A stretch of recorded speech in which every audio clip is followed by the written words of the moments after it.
కూడి వచ్చిన సహోదరి సహోదరులందరికీ ప్రభునామమున వందనములు తెలియజేస్తున్నామండి. ఆరాధనలో భాగంగా దేవుని వాక్యాన్ని మనం ధ్యానించుకుంటాం. ఈరోజున మనము ఆలోచన చేయబోయే అంశము ఆత్మచేత నడిపింపబడుట. ఆత్మచేత నడిపింపబడుట.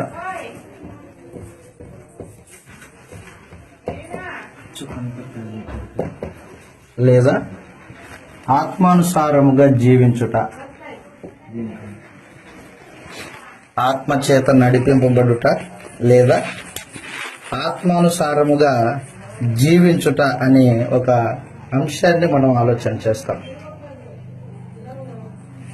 పరలోకమందున్న దేవుడు తన కుమారుడైన యేసుక్రీస్తు వారిని అంగీకరించిన వారికి, యేసు ప్రభు రక్తంలో పాపములు కడిగి వేసుకున్న వారికి దేవుడు పరిశుద్ధాత్మను అనుగ్రహించాడు. ఎవరైతే అపోస్తలుల బోధ విని అపోస్తలుల బోధకు హృదయానుసారంగా లోబడ్డారో వారికి దేవుడు ఇచ్చే వరము పరిశుద్ధాత్మ. అపోస్తల కార్యములు 2వ అధ్యాయము 38వ వచనంలో ఈ మాట రాయబడింది. అపోస్తల కార్యములు 2వ అధ్యాయము 38వ వచనం నుండి మనం చదివినప్పుడు, పేతురు మీరు మారు మనసు పొంది పాప క్షమాపణ నిమిత్తము ప్రతివాడు యేసుక్రీస్తు నామమున బాప్తిస్మము పొందుడి, అప్పుడు మీరు పరిశుద్ధాత్మ అను వరమును పొందుదురు అన్నాడు. అపోస్తలుడైన పేతురు పరిశుద్ధాత్మ ప్రేరణ చేత మొదటి ప్రసంగం చేశాడు. ఈ మొదటి ప్రసంగంలో యేసు ప్రభు దేవుని కుమారుడని, రాజయ్యున్నాడని, దేవుడు ఆయనను రాజుగా నియమించాడని తెలియజేశాడు. అక్కడున్న వారందరూ యూదా ప్రజలు, ఇశ్రాయేలీలు ఆ మాటలు విని, అయ్యో దేవుడు ఏర్పాటు చేసిన రాజునా మేము సిలువేసింది, దేవుడు మా కోసం ఏర్పాటు చేసిన మెస్సియనా మేము సిలువేసింది అని వారి హృదయాలలో నొచ్చుకొని బాధపడి పేతురుని అడిగారు, అయ్యా మేమేం చేయాలి ఇప్పుడు అంటే, అప్పుడు పేతురు ఏం చేశాడంటే, మీరు మారు మనసు పొంది మీలో ప్రతివాడు యేసుక్రీస్తు నామమున బాప్తిసం పొందుడి అన్నాడు. యేసుక్రీస్తు నామము అంటే యేసుక్రీస్తు అధికారము కింద అని అర్థం. యేసుక్రీస్తు అధికారం కింద బాప్తిస్మం పొందుడి, అప్పుడు మీరు పరిశుద్ధాత్మను వరమును పొందుదురు అన్నాడు.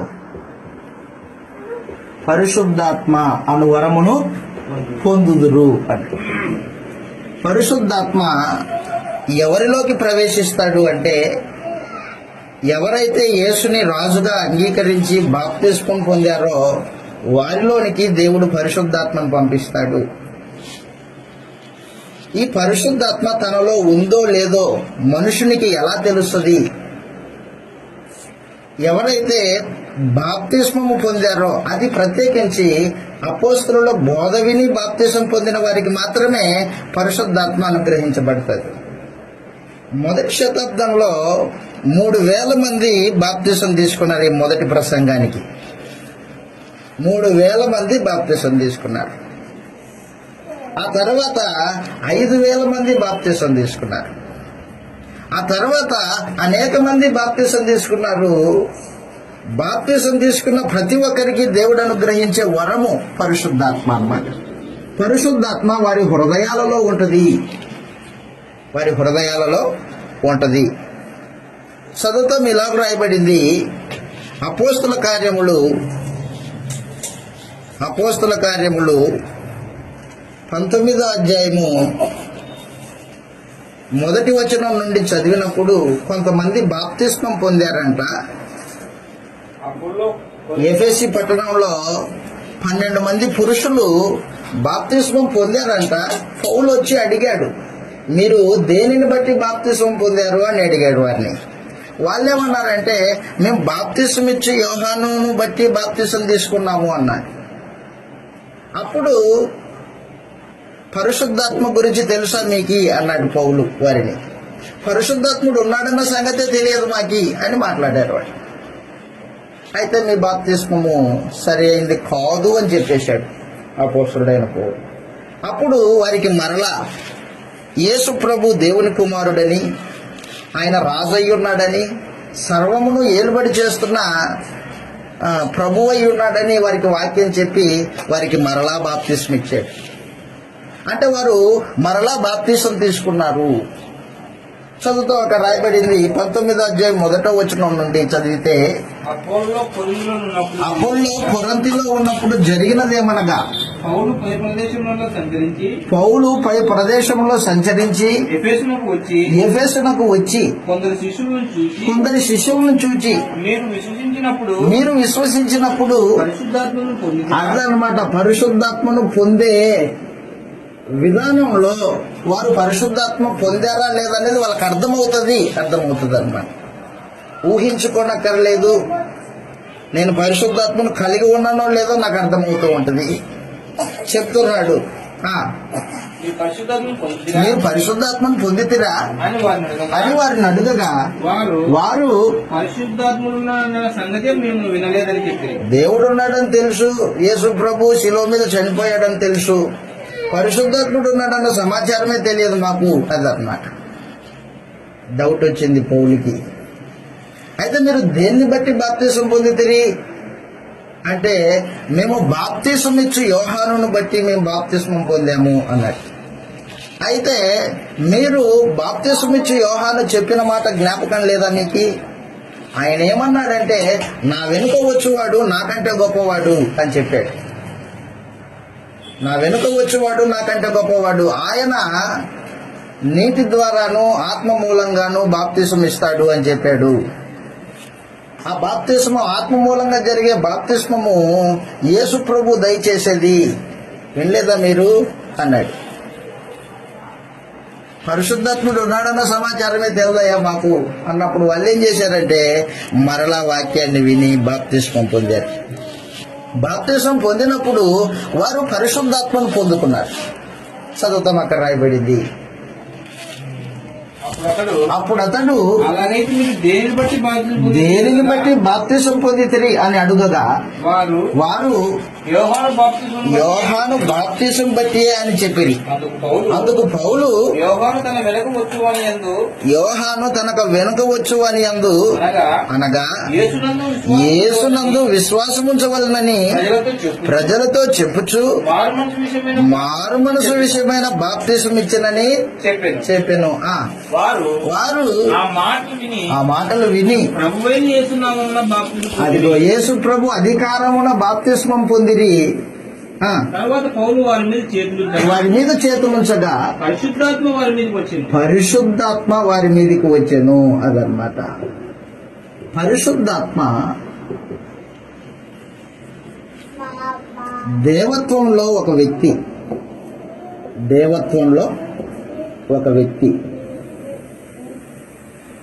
దేవత్వంలో ముగ్గురు వ్యక్తులు ఉన్నారు: దేవుడు, ప్రభు అయిన యేసు, పరిశుద్ధాత్మ. ఈ ముగ్గురు వ్యక్తులు వేరువేరుగా ఉన్నారు. వీరు ముగ్గురు తమకు తామే కలిగిన వాళ్ళు, ఆది అంతం లేని వాళ్ళు. వీళ్ళ ముగ్గురు నిత్యత్వం కలిగిన వాళ్ళు, పుట్టుక చావులు లేని వాళ్ళు వీళ్ళ ముగ్గురు. తండ్రి అయిన దేవుడు యేసు ప్రభువుని శిలువ మీద చనిపోవడానికి పంపించాడు. యేసు ప్రభు శిలువ మీద చనిపోయాడు, ఆయన ప్రోగ్రాం అయిపోయింది. యేసు ప్రభు తన శిష్యులతో మాట్లాడుతూ ఏం చెప్పాడంటే, నేను వెళ్ళిపోయిన తర్వాత తండ్రి దగ్గర పరిశుద్ధాత్ముడు ఉన్నాడు, ఆయన్ని మీకు పంపిస్తాను మీ దగ్గరికి. నేను వెళ్ళిపోవడము మీకు మంచిది, ఆయన వచ్చి మిమ్మల్ని నడిపిస్తాడు, సర్వసత్యంలోనికి నడిపిస్తాడు అని చెప్పాడు యేసు ప్రభు. ఎప్పుడైతే యేసు ప్రభు శిలువ మీద చనిపోయి 3వ దినమున తిరిగి లేపబడి దేవుని శక్తి చేత పరలోకానికి వెళ్ళాడో, వెళ్ళిన 50వ దినమున యేసు ప్రభు పరలోకానికి వెళ్ళిన 50వ దినమున యేసు ప్రభుకి పట్టాభిషేకం జరిగింది. యేసు ప్రభుకి సర్వాధికారం దేవుడు అనుగ్రహించాడు. అప్పుడు పరిశుద్ధాత్మ పరలోకంలో యేసు ప్రభు యొక్క పట్టాభిషేకాన్ని చూసిన వాడై భూమి మీదకి వచ్చి యేసు రాజు అయి ఉన్నాడు అని అపోస్తలులలో ఉండి వారితో మాట్లాడించాడు అన్నమాట. యోహాను సువార్త 14వ అధ్యాయము.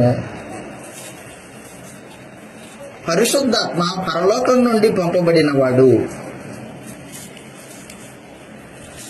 యోహాను సువార్త 14వ అధ్యాయము. ప్రత్యేకించి పరిశుద్ధాత్మను గూర్చిన సంగతులు లోకానికి తెలియవు. ఎందుకంటే యేసు ప్రభుని నమ్మలేదు కాబట్టి తెలియదు. అయితే యేసు ప్రభుని నమ్మిన వానికి పరిశుద్ధాత్మ గురించి తెలుస్తుంది అని చెప్పేశాడు. చదువుదాం. ఇలా రాయబడింది. యోహాను సువార్త 14వ అధ్యాయం 13వ వచనం నుండి చదువుతాం. యోహాను సువార్త 14వ అధ్యాయం 13వ వచనంలో, మీరు నా నామమున అంటే నా అధికారం కింద దేనిని అడుగుదురో తండ్రి కుమారుని యందు మహిమపరచుటకై దాన్ని చేతును.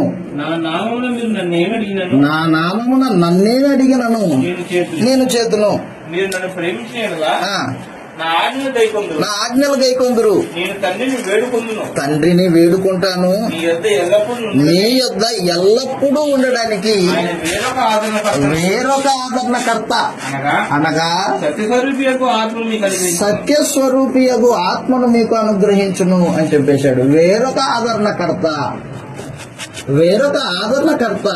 పరిశుద్ధాత్మ.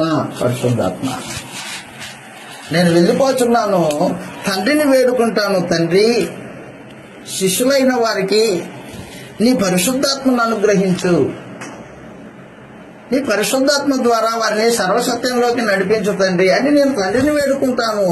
తండ్రి పరిశుద్ధాత్మను అనుగ్రహిస్తాడు మీకు అని చెప్తున్నాడు అన్నమాట. వేరొక ఆదరణకర్త మీకు అనుగ్రహించును. అదే అన్నమాట. లోకము పరిశుద్ధాత్మను ఎరుగదు. లోకము పరిశుద్ధాత్మను చూడదు, ఎరుగదు కనుక ఆయన్ని పొందనేరదు. మీరు ఆయనను ఎరుగుదురు, ఆయన మీతో కూడా నివసిస్తాడు, మీతో ఎల్లప్పుడూ ఉంటాడు. అదన్నమాట. పరిశుద్ధాత్మ ఎవరితో నివసిస్తాడు? యేసు ప్రభు యొక్క శిష్యులతో నివసిస్తాడు. నువ్వు యేసు ప్రభు శిష్యుడివా? అయితే నీతో నివసిస్తాడు పరిశుద్ధాత్మ. ఈ రోజున లోకంలో అనేక మంది ఇదిగో ఈ బైబిల్ పట్టుకొని యేసు ప్రభు శిలువ గుర్తులు మెడలో వేసుకుని మేము క్రైస్తవులము అని మాట్లాడుకునే అనేకమైన జనాంగం ఉన్నారు. వాళ్ళు యేసు ప్రభు శిష్యులు కాదు, వారు యేసు ప్రభుకి అభిమానులు వేరే, శిష్యులు వేరే. అభిమానించేవాడు వారి మనసులో పుట్టిన ఆలోచన ప్రకారంగా అభిమానిస్తాడు. ఆయన కూడా దేవుడేనండి అనే మాట మాట్లాడతారు. అభిమానించేవారు వేరే, అయితే శిష్యుడిగా ఉండేవారు వేరే. శిష్యుడిగా ఉండేవాడు ఏం చేస్తాడంటే గురువుని అనుసరిస్తాడు. శిష్యుడిగా ఉండేవాడు గురువు యొక్క అడుగు జాడల్లో నడుస్తాడు. శిష్యుడికి అభిమానికి తేడా.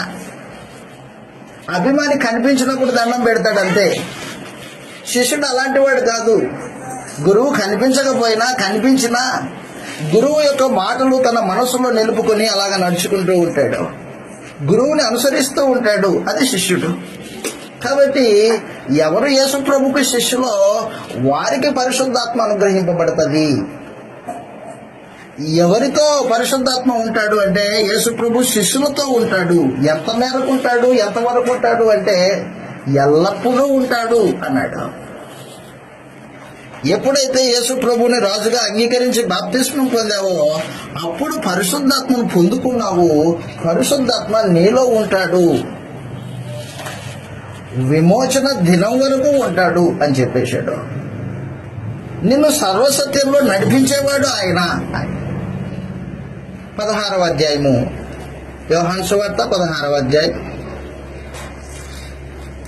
యోహాను సువార్త 16వ అధ్యాయము 13వ వచనంలో అయితే ఆయన అయితే ఆయన అంటే పరిశుద్ధాత్మ అనగా అనగా సత్యస్వరూపి అయిన ఆత్మ సత్య స్వరూపి అయిన ఆత్మ వచ్చినప్పుడు మిమ్మల్ని సర్వసత్యంలోకి నడిపించును. మిమ్మల్ని సర్వసత్యంలోనికి నడిపించును. ఆయన తానంతట తాను ఏమీ ఆయన తనంతట తానే ఏమీ బోధింపక వేటిని వినినో వేటిని వినునో వాటిని బోధించి సంభవింపబోవు సంగతులను సంభవింపబో సంగతులని మీకు నీకు తెలియజేయును. తెలియజేయును. మీకు అంటే అపోస్తలులకి ప్రత్యేకించి అక్కడ సంభవింపబోయే సంగతులు పరిశుద్ధాత్మ మీకు తెలియజేస్తాడు అని చెప్పేశాడు.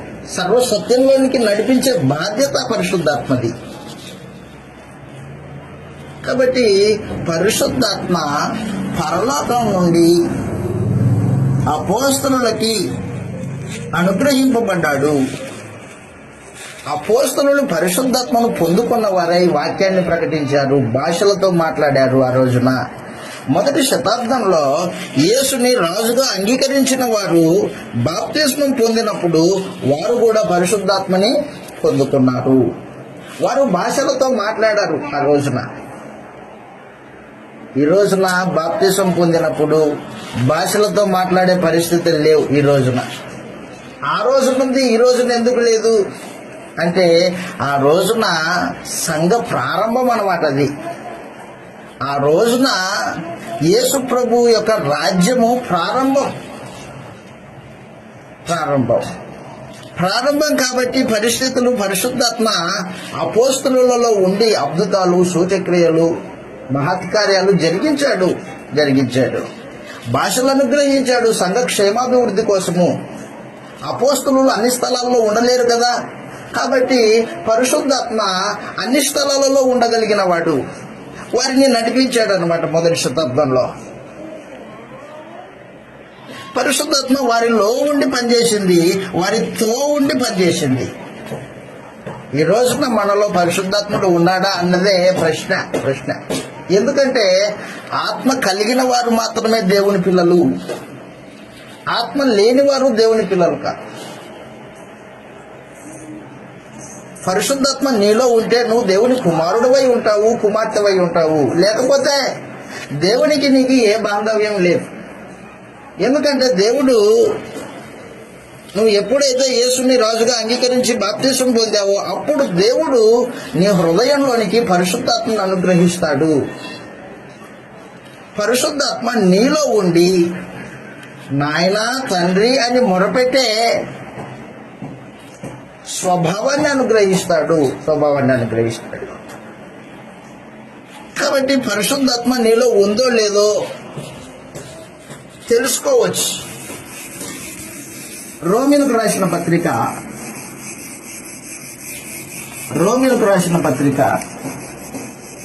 8వ అధ్యాయము రోమీలకు రాసిన పత్రిక 8వ అధ్యాయము 8వ వచనము 9వ వచనము చదువుతాం. కాగా రోమీలకు రాసిన పత్రిక 8వ అధ్యాయము 8-9 వచనాలలో కాగా శరీర స్వభావం గలవారు శరీర స్వభావం కలిగిన వారు దేవుణ్ణి సంతోషపరచనేరరు. దేవుని ఆత్మ మీలో నివసించి అదిగో దేవుని ఆత్మ మీలో నివసించిన ఎడల మీరు ఆత్మ స్వభావం గలవారే కానీ ఆత్మ స్వభావం కలవారే గాని శరీర స్వభావం గలవారు కాదు. శరీర స్వభావం కలవారు కారు. ఎవడైనను క్రీస్తు ఆత్మ లేని వాడైతే క్రీస్తు ఆత్మ లేనివాడైతే వాడైన వాడు కాదు. అది సమాచారం. ఈ రోజున ఆదివారము ఎన్ని ఆరాధనలు జరుగుతాయో, ఎన్ని స్థలాల్లో జరుగుతాయో, అందరూ ఆత్మ తమలో నింపుకున్న వారేనా? అందరికీ ఆత్మ ఉందా? చెబుతున్నాడు, ఆత్మ ఎవరిలో అయితే నివాసం చేస్తుంటుందో వారు మాత్రమే దేవుని వాళ్ళు. ఆత్మ లేని వాళ్ళు దేవుని సంబంధులు కాదు అని చెప్పేశాడు. రోజున దేవుణ్ణి ఆరాధించడానికి కూర్చొని ఉన్నాం మనము. మనలో ఎంతమందిలో పరిశుద్ధాత్మ ఉందో ఎలా తెలుస్తుంది? అపోస్తలుల బోధకు నీవు హృదయపూర్వకంగా లోబడిన వ్యక్తివైతే నీలో పరిశుద్ధాత్మ నివాసం ఉండడానికి వస్తాడు. దేవుడే పంపిస్తాడు. పరిశుద్ధాత్మ నీలో ఉండి నీకు ధైర్యం చెబుతాడు. నీలో ఉండి ప్రార్థన చేయటం ఎలాగో నీకు నేర్పిస్తాడు, ఆయనే నేర్పిస్తాడు. ఆత్మ లేనివాడు దేవుని, క్రీస్తు ఆత్మ లేనివాడు దేవుని సంబంధి కాదు అని చెప్పాడు. అలాగే రోమీలకు రాసిన పత్రిక 8వ అధ్యాయంలో మరో మాట చదువుతాను చూడండి. ఇలాగ రాయబడింది, రోమీలకు రాసిన పత్రిక 8వ అధ్యాయము 10వ వచనంలో, క్రీస్తు మీలో ఉన్న క్రీస్తు మీలో ఉన్న ఎడల ఎడల మీ శరీరము పాప విషయమై మృతమైనది గాని మీ ఆత్మ నీతి విషయమై జీవం కలిగి ఉన్నది. జీవం కలిగి ఉన్నది. మృతులలో నుండి యేసును లేపిన వాని ఆత్మ దేవుని ఆత్మ మీలో నివసించిన ఎడల, అదిగో మీలో నివసించిన ఎడల మృతులో నుండి క్రీస్తు యేసును లేపిన వాడు చావునకు లోనైన చావునకు లోనైన మీ మీ శరీరములను కూడా మీలో నివసించుచున్న తన ఆత్మ ద్వారా జీవింపచేయును. అదన్నమాట. ఆత్మ కలిగిన వాళ్ళు ఆత్మ చేత నడిపింపబడతారు, ఆత్మ స్వభావం కలిగి ఉంటారు.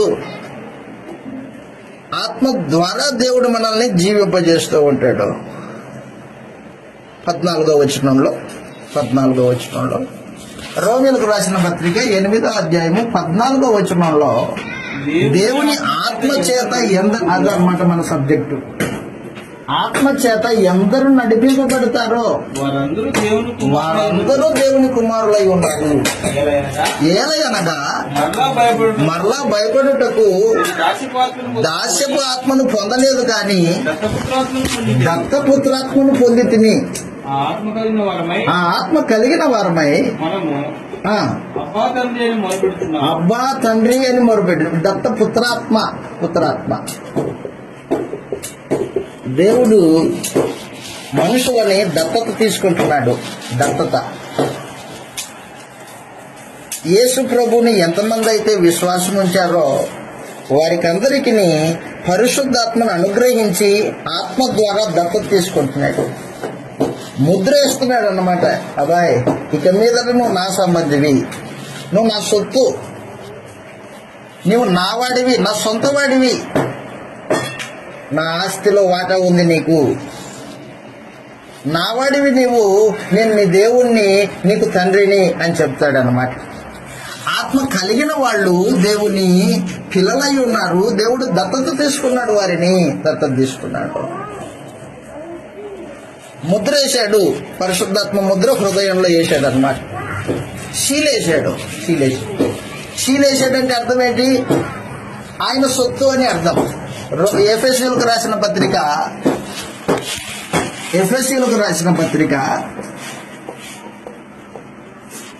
1వ అధ్యాయము 13, 14 వచనాల్లో ఈ రాయబడింది. ఎఫెసీయులకు రాసిన పత్రిక 1వ అధ్యాయము 13, 14 వచనాల్లో ఏమంటున్నాడంటే ఆయన, మీరును సత్యవాక్యమును అనగా అది రక్షణ సువార్తను విని క్రీస్తునందు విశ్వాసముంచి వాగ్దానం చేయబడిన ఆత్మ చేత ముద్రింపబడితిరి అదన్నమాట. వాగ్దానం చేయబడిన ఆత్మ చేత ముద్రించుకున్నాడు, మనల్ని ముద్రించుకున్నాడు.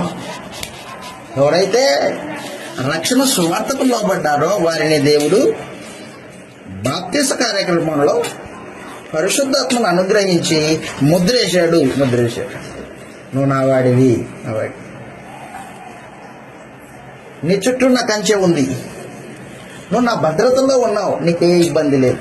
నువ్వు నా కుమారుడివి, నా ఇంటిలో వారసుడివి నీవు చెప్తున్నాడు. కింద అంటున్నాడు, దేవుని ఆస్తికి వారసులమై ఉన్నాం మనం.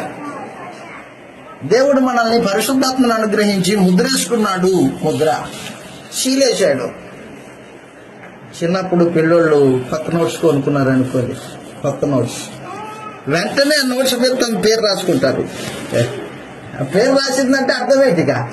నా సొంతం అని అర్థం. అది పేరు రాశారంటే నా సొంతం. ఈ బుక్ ఎవరిది? పేరు చూడండి మేడం, ఫలానా శ్రీనివాసులు. శ్రీనివాసులు ఇది అంటే ముద్రేశాడంటే సొంతం అని అర్థం అనమాట. అలాగే దేవుడు యేసు ప్రభువునందు విశ్వాసం ఉంచిన వారిని ముద్రేసుకున్నాడు. పరిశుద్ధాత్మ ముద్ర.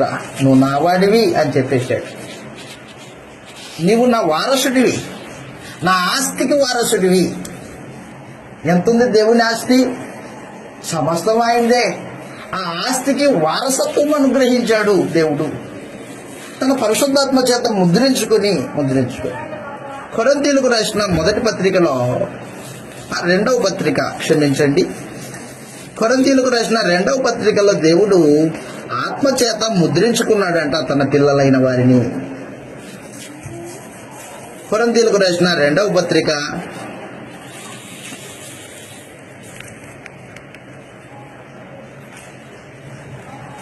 ఆత్మ చేత ముద్రించుకున్నాడు అనే సమాచారము 5వ అధ్యాయము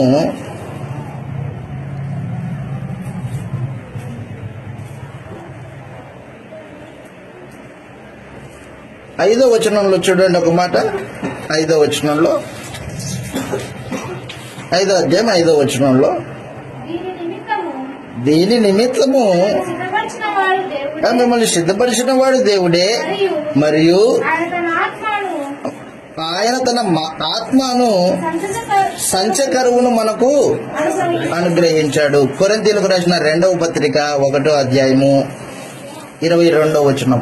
కొరింథీయులకు రాసిన 2వ పత్రిక 1వ అధ్యాయము 22వ వచనంలో అది అన్నమాట, ఆయన మనకు ముద్ర వేసి మన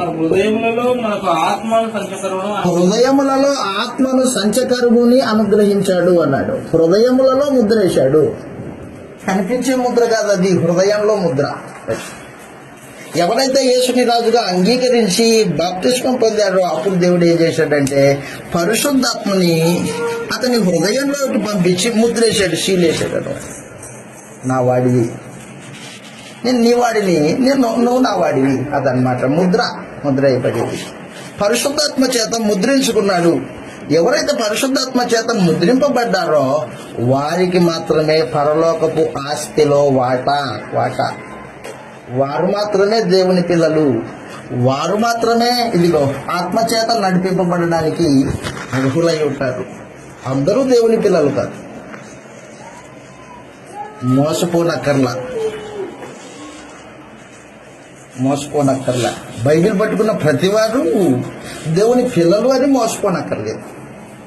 మంచి ప్రవర్తన కలిగి ఉండొచ్చు, కానీ వారి హృదయాల్లో ఆత్మ లేకపోతే వారికి దేవునికి సంబంధాలు అనేవి ఉండవు. ఎవరైతే ఆత్మ చేత ముద్రించుకున్నాడో వారికి తన ఆస్తిలో వాటా ఇచ్చాడు అన్నాడు. అక్కడే రాయబడింది 1వ అధ్యాయం 22వ వచనంలో అంటున్నాడు, తన ఆత్మ చేత ముద్రించుకొని మన హృదయములలో మనకు సంచకరువు అన్నాడు. సంచకరువు అంటే అర్థం ఏంటంటే అడ్వాన్స్ పేమెంట్.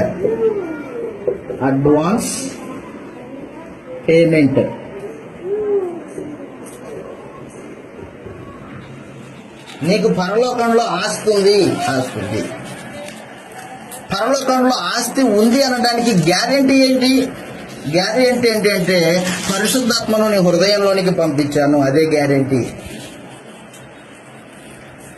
ఒక ఆయన ఇల్లు వెతుక్కుంటూ రోడ్డు పట్టుకొని వచ్చాడు. టూలెట్ బోర్డు చూశాడు. టూలెట్ బోర్డు చూడగానే నేరుగా ఇంట్లోకి వెళ్ళాడు. ఎవరండి ఇక్కడ టూలెట్ బోర్డు పెట్టారు? మాకు ఇల్లు కావాలి. ఎప్పుడు వస్తారు ఇంట్లోకి? 5వ తారీఖు వస్తాము. 5వ తారీఖు అంటే ఇంకా 15 రోజులు ఉంది. కాబట్టి ముందుగానే మీరు వస్తారో రారో ముందుగానే ఒక అడ్వాన్స్ ఇచ్చిపోండి అంటారు వాళ్ళు. అడ్వాన్స్ ఇచ్చామంటే అర్థం ఏంటి? తప్పకుండా ఇంట్లో చేరుతాము అని అర్థం. అలాగున్నా పరలోకంలో ఆస్తి మనకు ఉంది అని చెప్పడానికి దేవుడు ముందుగానే అడ్వాన్స్ పేమెంట్ ఇస్తాడు. ఆ అడ్వాన్స్ పేమెంటే పరిశుద్ధాత్మ. ఎవరైతే పరిశుద్ధాత్మను హృదయంలో కలిగి ఉంటారో వారు లోకాన్ని ప్రేమించరు. ఎవరైతే హృదయంలో ఆత్మ కలిగి ఉంటారో వారు శరీరేచ్ఛల్ని ప్రేమించరు. ఎవరైతే పరిశుద్ధాత్మను తమ హృదయంలో కలిగి ఉంటారో వారు దేవుని మాటల చేత దేవుని వాగ్దానం మీద నమ్మకం కలిగి ఉంటారు. నాకు పరలోకంలో ఆస్తుంది, భూమి మీద ఏమున్నా లేకపోయినా ఇబ్బంది లేదు అనే భావన ఉంటుంది వాళ్ళకి. వారి ఆలోచన విధానంలోనే మార్పు జరుగుతుంది.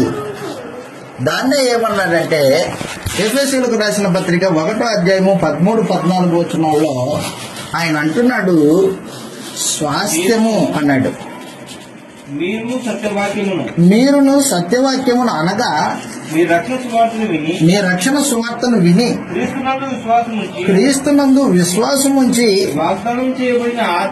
అదిగో వాగ్దానం చేయబడిన ఆత్మచేత ముద్రింపబడితిరి. అదిగో దేవుని మహిమకు కీర్తి కలుగుటకై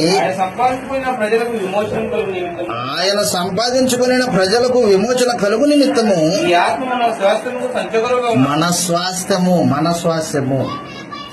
స్వాస్థ్యమునకు సంచకరువుగా ఉన్నాడు, అడ్వాన్స్ పేమెంట్ గా ఉన్నాడు. అదన్నమాట. కాబట్టి పరిశుద్ధాత్మను పొందుకున్నావో లేదో ఒకసారి ఆలోచించి మొదటి ఆలోచన ఇది. పరిశుద్ధాత్మను పొందుకోవాలంటే అపోస్తలుల బోధకు హృదయపూర్వకంగా లోబడాలి. యేసు దేవుని కుమారుడని అంగీకరించి బాప్తిస్మం పొందాలి. అప్పుడు పరిశుద్ధాత్మను పొందుకుంటారు, ఆత్మచేత ముద్రింపబడతారు. ఆ ముద్రింపబడిన వారికి దేవుడు అడ్వాన్స్ పేమెంట్ గా సంచకరువునిచ్చాడు, వారి కొరకు ఆస్తి సిద్ధం చేశాడు పరలోకంలో. అందుకే యేసు ప్రభు ఏం చెప్పాడంటే, నేను వెళ్ళిపోయి మీకు స్థలాలని సిద్ధపరిచి వస్తాను అని చెప్పేశాడు. యేసు ప్రభు కూడా తేటగా తెలియజేశాడు తన శిష్యులకి, మరలా వస్తాను, మీరు నాతో ఉండడానికి తీసుకెళ్తాను. అంతవరకు మీరు కలవరపడకండి. అదిగో తండ్రి దగ్గర వాగ్దానం చేసిన పరిశుద్ధాత్ముడు ఉన్నాడు, ఆయన్ని మీ దగ్గరికి పంపిస్తాను. ఆయన మీలో ఉంటాడు, మీతో ఉంటాడు, ఎల్లప్పుడూ మీతో ఉంటాడు, మిమ్మల్ని సర్వసత్యంలోనికి నడిపిస్తాడు అని తేటగా తెలియజేశాడు ప్రభు. కలవరపడుతున్న హృదయాలకి ధైర్యం చెప్పాడు. ఈ రోజున బాప్తిసం పొందిన వారికి దేవుడు అనుగ్రహించే సంచకరువు పరిశుద్ధాత్మ. ఎప్పుడైతే బాప్తిస్మపు నీళ్ళలో దిగావో అప్పుడు దేవుడు చేసే కార్యక్రమం ఏంటంటే, నీ పాపములను యేసు ప్రభు రక్తం చేత కడిగేసి, మనస్సాక్షిలో ఉన్న పాప దోషాన్ని కడిగివేసి పరిశుద్ధాత్మను నీ హృదయంలోనికి పంపిస్తాడు. ఎప్పుడైతే పరిశుద్ధాత్మ నీ హృదయంలోకి వచ్చిందో అప్పుడు నీవు ఆత్మ ద్వారా జన్మించినట్టు కొత్త జన్మ అన్నమాట. అది ఈ కొత్త జన్మ పొందిన వాళ్ళు వారి స్వభావంలో మార్పు జరుగుతుంది. తీతుకు రాసిన పత్రిక 3వ అధ్యాయము, ఆత్మ కలిగిన వాళ్ళు మొట్టమొదటిగా వారిలో కలిగే మార్పు ఏంటంటే, ఆత్మ కలిగిన వారిలో కలిగే మొట్టమొదటి మార్పు ఏంటంటే, వారి స్వభావము మార్పు చెందుతుంది.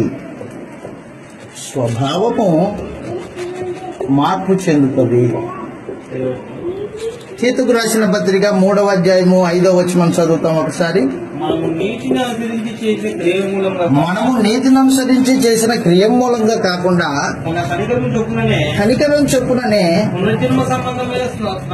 పునర్జన్మ సంబంధమైన స్నానం, బాప్తిస్మం అన్నమాట. అది పరిశుద్ధాత్మ మనకు నూతన స్వభావము కలగజేయటం ద్వారా. ఆత్మ ఏం కలగజేస్తుంది? నూతన స్వభావం కలగజేస్తుంది. స్వభావము కొత్తది అన్నమాట. పాత స్వభావం ఉందా? ఉంది. ఏంటది పాత స్వభావము? ప్రాచీన స్వభావం ఎలాంటిది? ప్రాచీన స్వభావము దురాశ కలిగింది, అబద్ధమాడేది, కపటంగా నడుచుకునేది, కపటంగా మాట్లాడేది, దుర్మార్గతగా ఆలోచన చేసేది, స్వార్థపూరితమైనది, స్వలాభాన్ని ఆలోచన చేసుకునేది. ఇది పాత స్వభావం.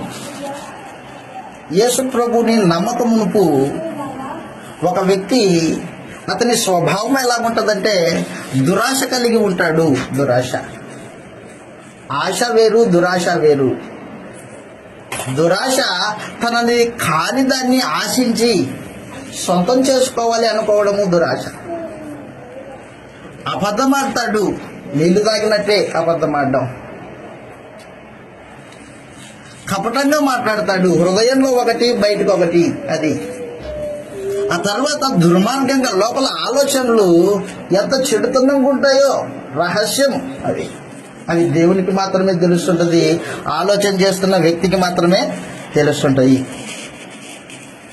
తర్వాత చెప్పాడు, స్వార్థపూరితంగా నాకు, నా కుటుంబం, నా వారు, నాది అనే ఈ ఆలోచన విధానము పాత స్వభావం అన్నమాట ఇది.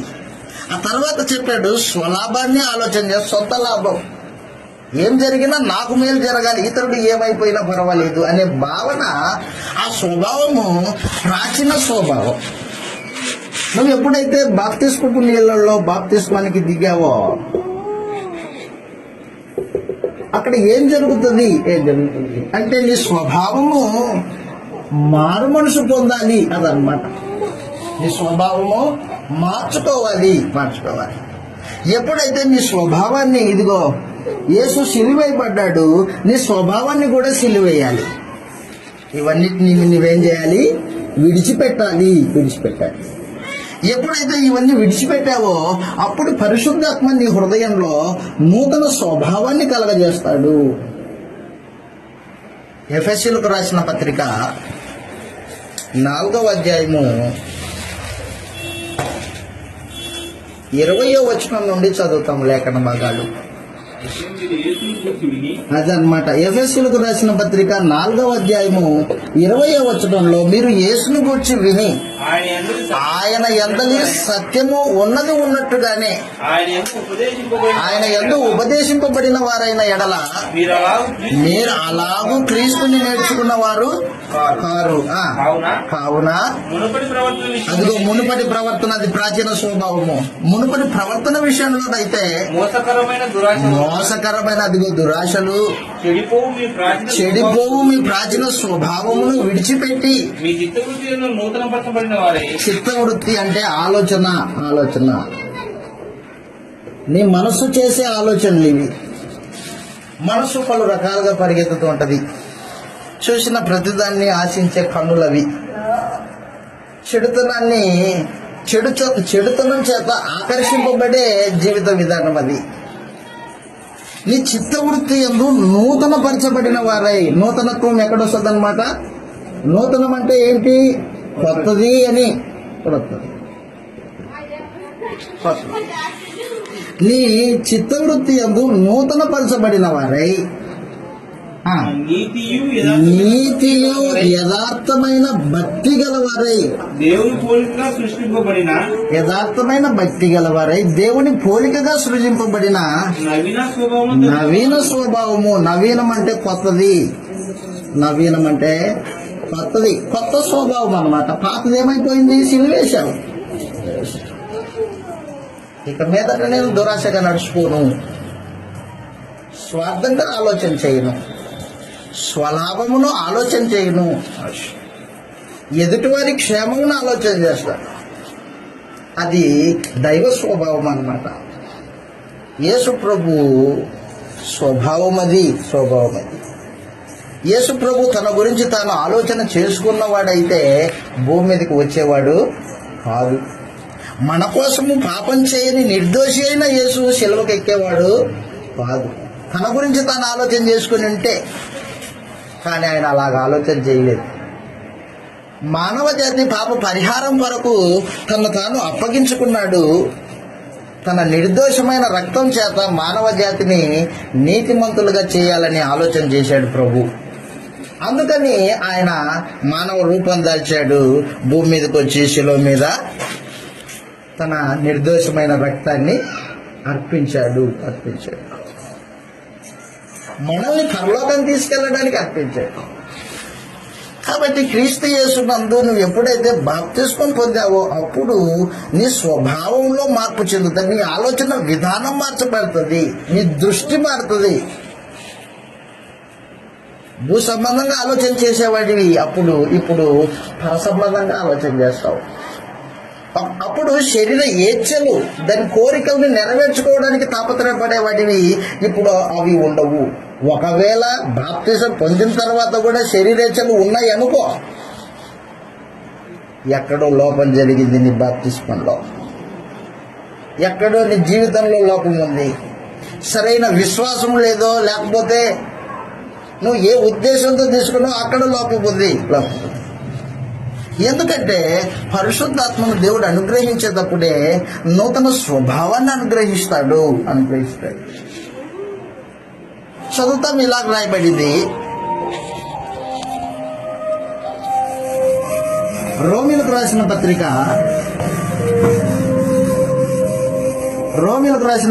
6వ అధ్యాయము 6వ వచనంలో ఈ మాటలు రాయబడ్డాయి. ఏమనగా రోమీలకు రాసిన పత్రిక 6వ అధ్యాయము 6వ వచనంలో ఏమనగా మనం ఇతను పాపమునకు దాసులము అదనమాట. ఒకప్పుడు పాపానికి దాసులము, ఇప్పుడు పాపానికి దాసులం కాదు. ఇప్పుడు పాపమునకు దాసులము కాకుండానట్లు, పాప శరీరం పాప శరీరము నిరర్ధకమగునట్లు. పాప శరీరం ఏమైంది? నిరర్ధకం. నిరర్ధకం అంటే అర్థం లేనిది. పాప శరీరము నిరర్ధకమగునట్లు మన ప్రాచీన స్వభావము ఆయనతో కూడా సిలువ వేయబడనని ఎరుగుదుము.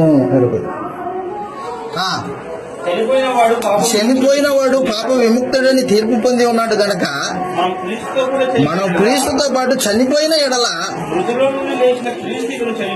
ఇక మీదట ఆయన చావు లేదని, మరణమునకు ఇక మీద ఆయన మీద ప్రభుత్వం లేదని ఎరిగి ఆయనతో కూడా జీవించుదుమని అదనమాట. నీ ఆలోచన విధానం మారిపోయింది. అప్పుడే చెప్పేశాడు, నేను కూడా క్రీస్తుతో పాటు సిలువేయబడ్డాను, నా ప్రాచీన స్వభావము సిలువేయబడింది, నేను ఇప్పుడు బతుకుతున్నది క్రీస్తుతో పాటు బతుకుతున్నా. ఇక మీదట నేను పాపానికి దాసుని కాదు, నా శరీరము నిరర్ధకమైంది అన్నాడు. కాబట్టి నాలో ఆత్మ ఉందో లేదో నేను తేటగా తెలుసుకోవచ్చు. ఎప్పుడైతే నా ప్రాచీన స్వభావాన్ని అనుసరించుకోకుండా నీతిగా యథార్థంగా పాపం చేయకుండా బతుకుతూ ఉన్నానో అప్పుడు నాకు అర్థమైపోయింది ఏమని, నాలో పరిశుద్ధాత్ముడు ఉన్నాడని. ఆత్మ చేత నడిపింపబడే పరిస్థితి అదే అన్నమాట. అదే గలతీయులకు ఉత్తరం రాస్తూ పౌలు 5వ అధ్యాయము 16వ వచనం నుండి 26వ వచనం మనకు చదివామే, అవి చెప్పాడు అన్నమాట. ఆత్మ చేత ఎందరూ నడిపింపబడుదురో వారందరూ దేవుని పిల్లలై ఉన్నారు. శరీరము ఆత్మకు మధ్యలో యుద్ధం జరుగుతుంది అని చెప్పేశాడు. ఆత్మ చేత నడిపింపబడే వాళ్ళు నూతన స్వభావం కలిగిన వారై ఉంటారు. వారి మధ్యలో ఒక యుద్ధం జరుగుతూ ఉంటది. చదువుతాం ఒకసారి గలతీయులకు రాసిన పత్రిక 5వ అధ్యాయము. ఆత్మ స్వభావం కలిగిన వారు, ఆత్మ చేత నడిపింపబడేవారు, వారిలో 5వ అధ్యాయము 18వ వచనంలో 16 నుంచి చదువుతాం.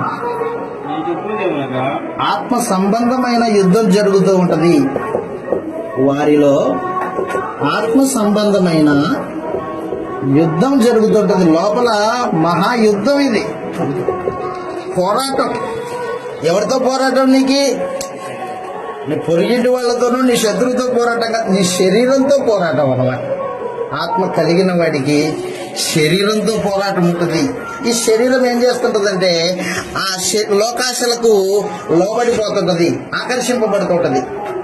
మనం ఇందాక పాట పాడడం జ్ఞాపకం ఉందా మీకు? లోకము శరీరము లాగినను లోబడక నేను వెళ్ళేదను అంటాం. మనం ఏం పాడుతున్నామో అది మన జీవితమై ఉండాలి. అప్పుడు దేవుడు మన పాటని అంగీకరిస్తాడు. ఆయన పాట ఒకటి, జీవితం ఒకటి అయితే దేవుడు మనల్ని అంగీకరించడు. చదువు అక్కడ గలతీయులకు రాసిన పత్రిక 5వ అధ్యాయం 16వ వచనంలో 5:16 నేను చెప్పున్నదేమనగా ఆత్మానుసారంగా నడుచుకోండి. అదనమాట. ఎలా నడవాలంట? ఆత్మానుసారంగా నడుచుకొనుడి, అప్పుడు మీ శరీరేచ్ఛలను నెరవేర్చరు. శరీరేచ్ఛలను నెరవేర్చరు అని చెప్పేశారు. శరీరము ఆత్మకును ఆత్మానుసారంగా నడిచే జీవితం ఒకటి ఉంది, 2 శరీరానుసారంగా నడిచే జీవితము ఉంది. తేడా ఉంది. ఆత్మానుసారంగా నడిచేవాడు ఏం చేసుకుంటాడంటే శరీరేచ్ఛలు అతన్ని ఏలుబడి చేస్తూ ఉంటాయి. శరీరేచ్ఛలు అతనిలో ఏలుబడి చేస్తూ ఉంటాయి. శరీరానుసారంగా బతికేవాడు లోకాన్ని ప్రేమిస్తూ ఉంటాడు.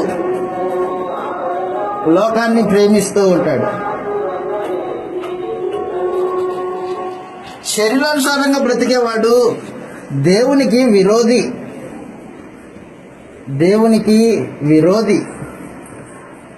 శరీరానుసారంగా బతికేవాడు దేవునితో యుద్ధం చేస్తాడు. ఎంత ప్రమాదంలో ఉన్నాడు చూడండి. అయితే పరిశుద్ధాత్మ కలిగిన వాడు ఆత్మానుసారంగా నడుస్తాడు. వాడిలో శరీరేచ్ఛలు లోపల పుడుతూ ఉంటే వాటిని ఏం చేస్తాడంటే ఆత్మానుసారంగా బతికేవాడు వాటిని అనుస్తాడు. శరీరాన్ని లోపరుచుకుంటాడు పాపం చేయకోకుండా.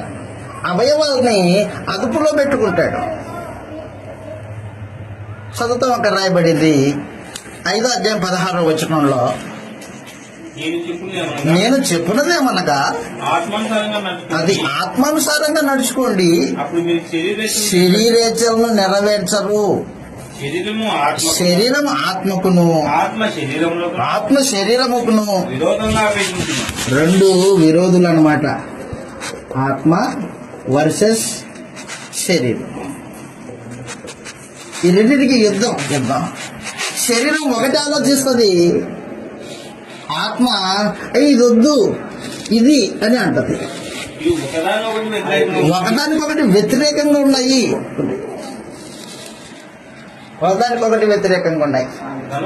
గనుక మీరు ఏవి చేయాలని అనుకుంటున్నారో వాటిని చేయకుందరు. ఆత్మచేత నడిపింపబడితే ధర్మశాస్త్రమునకు లోడైన వారు కారు. శరీర కార్యములు స్పష్టమై ఉన్నవి. అవేంటంటే 4 లిస్టులు చెప్పాడు. 4 రకాల పాపాల గురించి మాట్లాడాడు. 1 గుర్తుపెట్టుకో, జారత్వము, అపవిత్రత, కాముకత్వం. ఇవి ఒక గ్రూపు. ఇవి జారత్వము, అపవిత్రత, కాముకత్వము ఇవి లైంగిక సంబంధమైన పాపాలు. ఏంటి అవి? జారత్వము, పెళ్లి కాకముందే తప్పు చేయడం. 2 అపవిత్రత, చెడు ఆలోచనల చేత తన శరీరాన్ని అపవిత్రత పరుచుకోవడం. 3 కాముకత్వము, విపరీతమైన చెడు ఆలోచన అన్నమాట. ఇది కాముకత్వము. ఇవి లైంగిక సంబంధమైన పాపాలు, ఒక గ్రూపు. విగ్రహారాధన, అభిచారము, ద్వేషము, కలహము. ఇక్కడ విగ్రహారాధన, అభిచారము ఒక గ్రూప్. 2వ గ్రూప్ అన్నమాట ఇది. విగ్రహారాధన అంటే వేరే దేవత విగ్రహాన్ని పూజించడం. అభిచారం అంటే వేరొక మతం మీద అభిమానం పెట్టుకోవడం. అభిచారము అన్నమాట. దీన్నే ఏమన్నాడంటే శకునం చూసేవారు, అంతరాలు వేయించుకునే వాళ్ళు, తాయెత్తులు కట్టుకునే వాళ్ళు ఉండారే, వాళ్ళు అభిచారము చేస్తున్నారు. అది శరీర కార్యం అన్నమాట. లోకంలో ఉన్న దుష్ట శక్తుల్ని అనుసరించడము అభిచారం అయ్యింది. ఆ తర్వాత చెప్పాడు ద్వేషము, కలహము,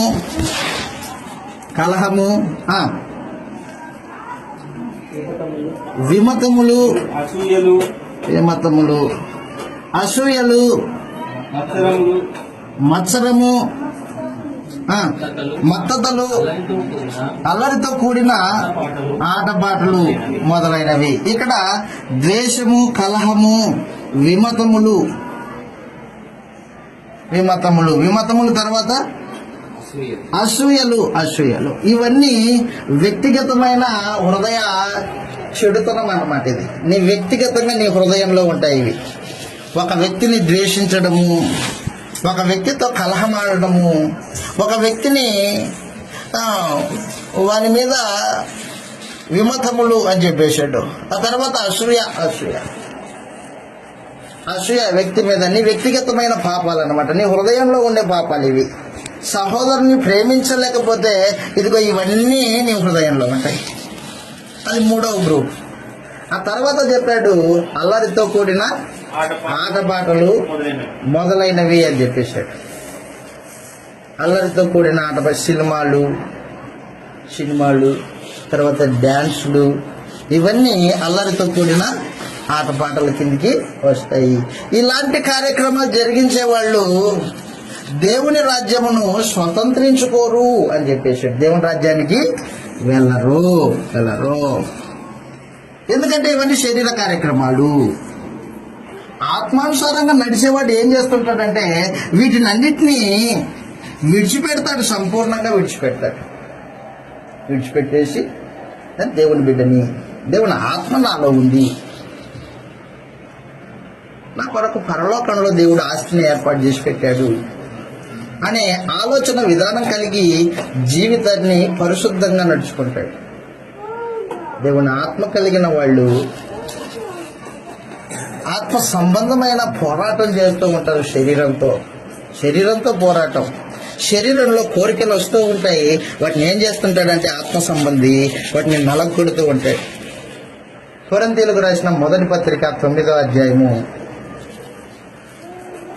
27వ వచనంలో అపోస్తలుడైన పౌలు ఇలాగ మాట్లాడుతూ ఉన్నాడు.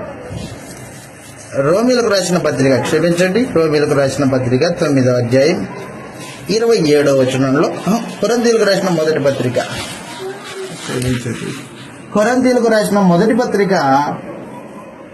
9వ అధ్యాయం 27వ వచనంలో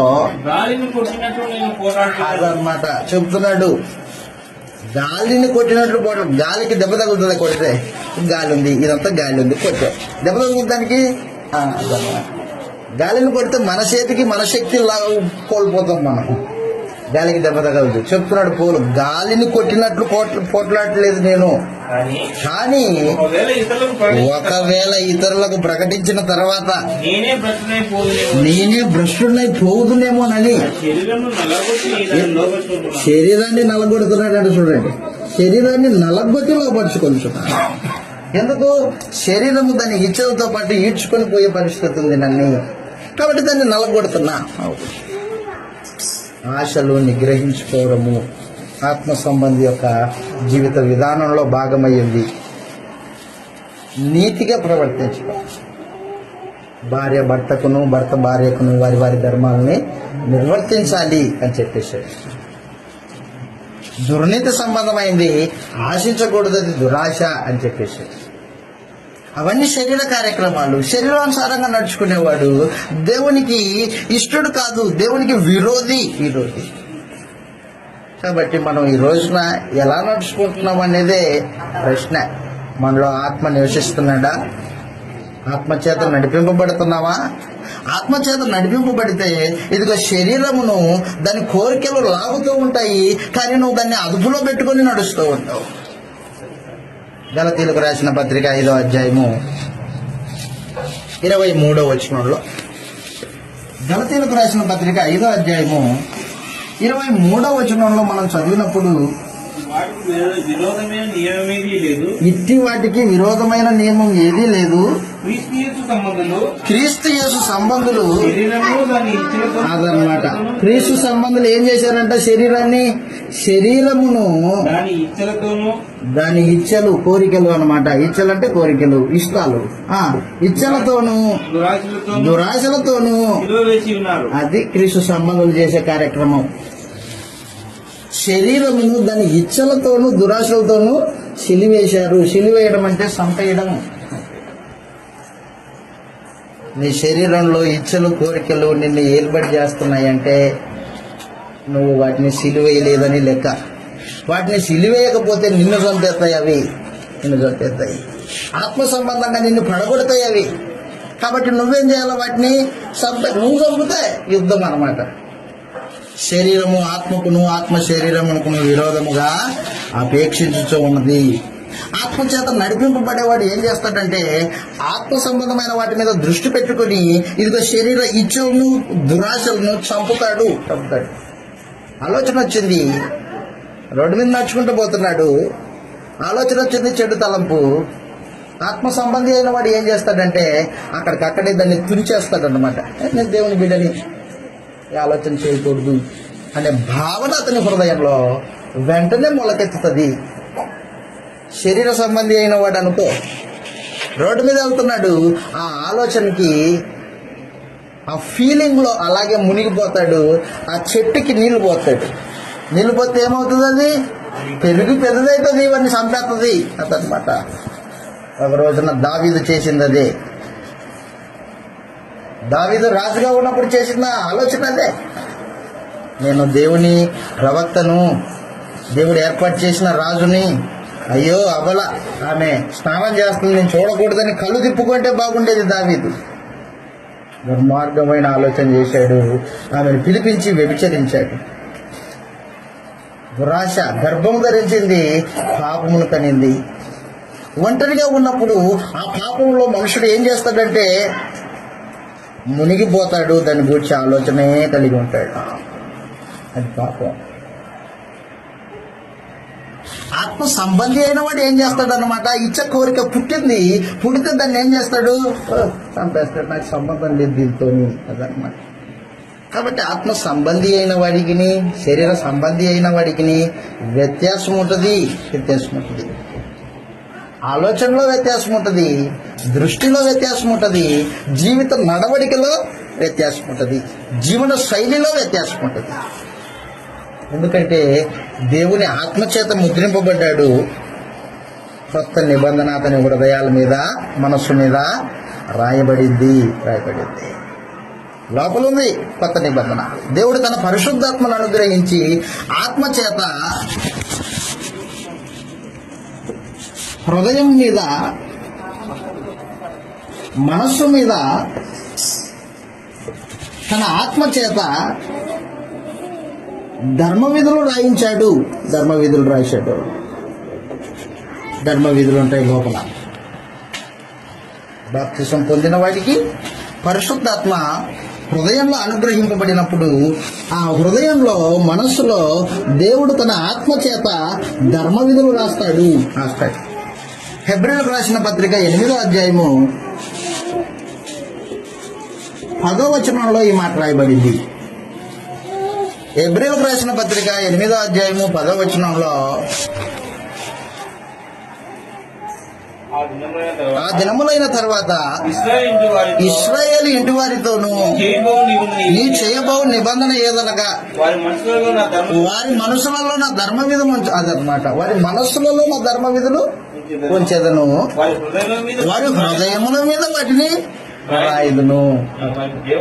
నేను వారికి దేవుణ్ణి ఉంటాను, వారు నాకు ప్రజలై ఉంటారు. పాత నిబంధన ఇశ్రాయేలీలతో చేసినప్పుడు దేవుడు 2 రాతి పలకలను ఇచ్చాడు. ఆ 2 రాతి పలకల మీద 10 ఆజ్ఞలు రాసి ఇచ్చాడు. 2 రాతి పలకల మీద 10 ఆజ్ఞలు రాసి ఇచ్చాడు. అవి రాతి పలకల మీద రాయబడిన ఆజ్ఞలు అవి. అందుకే ఇశ్రాయేలీయులు దాన్ని, ఆ నీతిని అందుకోలేకపోయారు. ఈ రోజున కొత్త నిబంధన క్రైస్తవులు బాప్తిసం పొందినప్పుడు దేవుని పరిశుద్ధాత్మ చేత హృదయముల మీద, మనసుల మీదనే రాయించాడు. ఇక తప్పిపోవడానికి వీలు లేదు అదనమాట. హృదయం మీద, మనసు మీద 2 పలకలు. ఆ పలకల మీద దేవుడు ఏం చేశాడంటే ధర్మ విధులు రాయించాడు. ధర్మంగా ఎలా నడుచుకోవాలో, భార్య గారిని భర్త పట్ల ఎలా నడుచుకోవాలో, భర్త గారిని భార్య పట్ల ఎలా నడుచుకోవాలో, యవ్వనస్తుడి గారిని తల్లిదండ్రుల పట్ల ఎలా నడుచుకోవాలో, ఒక తండ్రి గారిని పిల్లల పట్ల ఎలా నడుచుకోవాలో ధర్మ విధులు హృదయంలోనే రాసేశాడు దేవుడు. వృద్ధాప్యంలో ఉన్న నీ తల్లిదండ్రులను నువ్వు ఎలా చూసుకోవాలో అవి ధర్మ విధులు అన్నమాట. ఆ ధర్మ విధులు ముందుగానే రాసి పెట్టాడు ఆయన. ఆత్మ కలిగిన వానికి ధర్మ విధులు ఉంటాయి. ఆత్మ లేనివాడు ధర్మ విధుల్ని పట్టించుకోడు, వాడికి ఇష్టం వచ్చినట్టు ప్రవర్తిస్తాడు. తండ్రి గౌరవం లేదు, తల్లి గౌరవం లేదు, భార్య ఇష్టం లేదు, లోకాన్ని స్నేహించి జీవితాన్ని నడిపించుకుంటూ ఉంటాడు. అయితే కొత్త నిబంధన క్రైస్తవుడు అలాంటి వాడు కాదు. కాబట్టి ప్రియులారా, నేను మీకు తెలియజేస్తున్న సందేశం ఏంటంటే, ఆత్మచేత నడిపింపబడుట అనేది క్రైస్తవ జీవితానికి ప్రాముఖ్యమైనది. శరీరానుసారంగా ప్రవర్తించితే దేవునికి విరోధివి. రోమీలకు రాసిన పత్రిక 8వ అధ్యాయము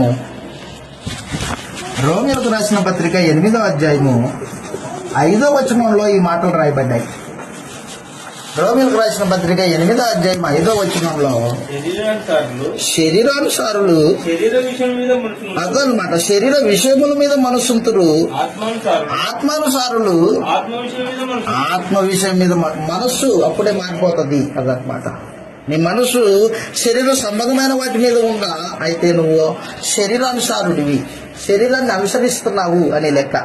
రోమీలకు రాసిన పత్రిక 8వ అధ్యాయం 5వ వచనంలో శరీరానుసారులు శరీర విషయముల మీద మనసుంతురు, ఆత్మానుసారులు ఆత్మ విషయముల మీద మనసుంతురు.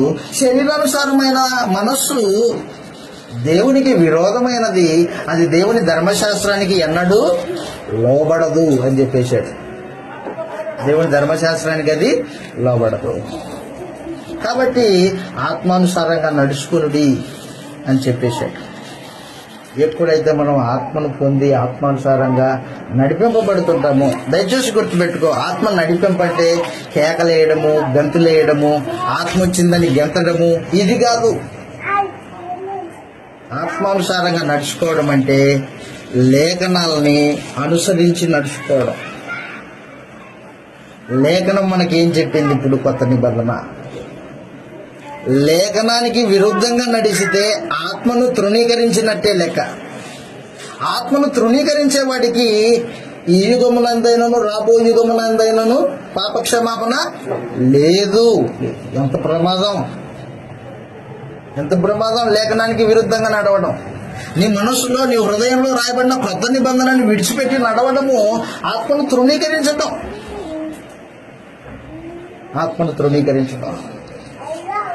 అయితే దేవుని రాజ్య ప్రజలు కొత్త నిబంధన కిందకి వచ్చిన వాళ్ళు ఆత్మ కలిగిన వారై ఆత్మ చేత నడిపింపబడతారు. ఎప్పుడైతే ఆత్మ చేత నడిపింపబడతారో వారు కోపమును సంశయమును లేని వారై ఉంటారు. కోపము, సంశయం అంటే అనుమానం లేని వారై ప్రతి విషయంలో దేవుని మీద ఆధారపడతారు. వాళ్ళు ప్రతి విషయంలో దేవుని మీద. చివరిగా ఒక మాట చెప్పి మనం ముగించుకుంటాము. ఆత్మ కలిగిన వారు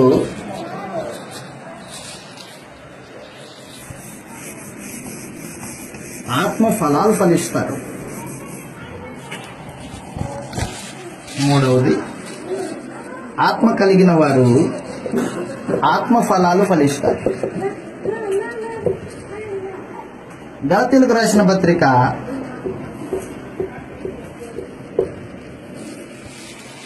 5వ అధ్యాయము 22వ వచనంలో ఆత్మ ఫలమేమనగా, ఆత్మ నీలో ఉంటే నువ్వు ఫలాలు ఫలిస్తావు. ఆ ఫలాలు ఏంటంటే చెప్పాడు. ఒకటి ప్రేమ అన్నాడు. ప్రేమ, సంతోషము, సమాధానము, దీర్ఘశాంతము, దయాళుత్వము, మంచితనము, విశ్వాసము, సాత్వికము, ఆశా నిగ్రహం. ఇటు వాటికి విరోధమైన నియమం ఏదీ లేదు అని చెప్పేశాడు. ఏంటివి? ప్రేమ, సంతోషము, సమాధానము, దీర్ఘశాంతము, దయాళుత్వము, మంచితనము, విశ్వాసము, సాత్వికము, ఆశా నిగ్రహము. ఫలాలు ఫలిస్తూ ఉంటావు, ఎదుటివాడిని ప్రేమిస్తూ ఉంటావు. ఆత్మ నీలో ఉంటే ఎదుటివాడిని ప్రేమిస్తూ ఉంటావు. నీ సహోదరుని ప్రేమించడము దేవుని యొక్క నీతిని జరిగించడం అయ్యింది. నీతిని జరిగించడం, సంతోషము, ఉన్న దాంట్లో సంతృప్తి అన్నమాట. ఉన్న దాంట్లో సంతృప్తి, దేవుడు ఇచ్చాడు చాలు, ఇక మీద నాకు అవసరం లేదు. సంతోషకరమైన జీవితం అన్నమాట, భాగ్యవంతమైన జీవితం. ఆ తర్వాత చెప్పాడు సమాధానం, దేవునితో సమాధానం, మనస్సాక్షి నిర్దోషంగా పెట్టుకోవడం. ఆ తర్వాత చెప్పాడు దీర్ఘశాంతము, త్వరగా కోపపడుకోకుండా ఎదుటి వారిని ఓర్చుకోవడం. దీర్ఘశాంతం అంటే తప్పిదం చేశాడు అతడు నా పట్ల, వెంటనే కోపడేది కాదు అది. దీర్ఘశాంతము వెంటనే కోపడదు, ఓపిక కలిగి ఉంటుంది, కోపమును అనుసుకుంటది. దీర్ఘశాంతం, పరమందున దేవుడు దీర్ఘశాంతం వహిస్తున్నాడు. చెప్తున్నా మరలా తర్వాత అన్నాడు దయాలుత్వము, దయ కలిగి ఉండడం, ఎదుటి వారిని ఇబ్బందుల్లో వాడిని ఆదరించడం, సహాయం చేయడం, దయ కలిగి ఉండడం. ఆ తర్వాత మంచితనం, ఎదుటి వారికి మేలు చేయాలనే గుణము మంచితనం అది. ఆ తర్వాత విశ్వాసము, దేవుని యందలి విశ్వాసము, సాత్వికము. సాత్వికం అంటే గుర్తుపెట్టుకో, ఒక వ్యక్తి నిన్ను కొట్టాడు, కొట్టడానికి నీకు బలం ఉంది, తిరిగి కొట్టడానికి నీకు బలం ఉంది, కానీ నువ్వు కొట్టవు. నీ బలమును నువ్వు అనుసుకున్నావు అన్నమాట. అది సాత్వికం అంటే. సాత్వికం అంటే బలముండి కూడా బలమును ప్రదర్శించుకోకుండా ఉండడము అన్నమాట. సాత్వికము, నేను సాత్వికుణ్ణి, దీన మనసు కలిగిన వాడిని, నా దగ్గరికి రండి, నా కాడెత్తుకోండి అన్నాడు ప్రభు అనేసి. సాత్వికుడంటే తన బలమును అదుపులో పెట్టుకున్నవాడు. ఆ తర్వాత ఆశ నిగ్రహము, ఆశలు నిగ్రహించుకుంటున్నాడు. ఎప్పుడైతే ఈ ఫలాలు ఫలిస్తామో అప్పుడు మనము సంపూర్ణంగా ఆత్మ కలిగి ఉన్నామని తేటగా మనకు అర్థమవుతుంది. ఇతరులు కూడా మనలో పరిశుద్ధాత్ముడు ఉన్నాడన్న సమాచారం వాళ్ళకి అర్థమవుతుంది. కాబట్టి ఆత్మచేత నడిపింపబడేవారు ఎలా ఉంటారు అంటే, మొట్టమొదటిగా వారి స్వభావము మార్పు చెందుతుంది. ప్రాచీన స్వభావం పోయి నవీన స్వభావము ధరించుకుంటారు. 2, వారు ఆత్మ సంబంధమైన యుద్ధం చేస్తూ ఉంటారు, శరీరంతో యుద్ధం అన్నమాట. 3, వారు ఆత్మ ఫలాలు ఫలిస్తారు. ఈ ఫలములు ఫలించినప్పుడు నీవు దేవుని కుమారుడు అని, దేవుని కుమార్తెవని లోకమంతా తెలుసుకుంటుంది. నీ చుట్టూ ఉన్నవారు తెలుసుకుంటారు, నీ సహోదరులు తెలుసుకుంటారు. అదనమాట. కాబట్టి నేడు మనము ఆత్మచేత నడిపింపబడట అనే జీవన శైలి గురించి ఈ సంగతుల్ని ఆలోచన చేశాం. మనలో ఉన్నాడు పరిశుద్ధాత్మ, మనకు మరంగా పరీక్షించుకోవాలని ప్రేమతో మనవి చేస్తూ ఈ మాటలు ముగించేస్తున్నాను. ఓపికతో విన్న మీ అందరికీ ప్రభు నామమున వందనములు తెలియజేస్తూ ఉన్నాను.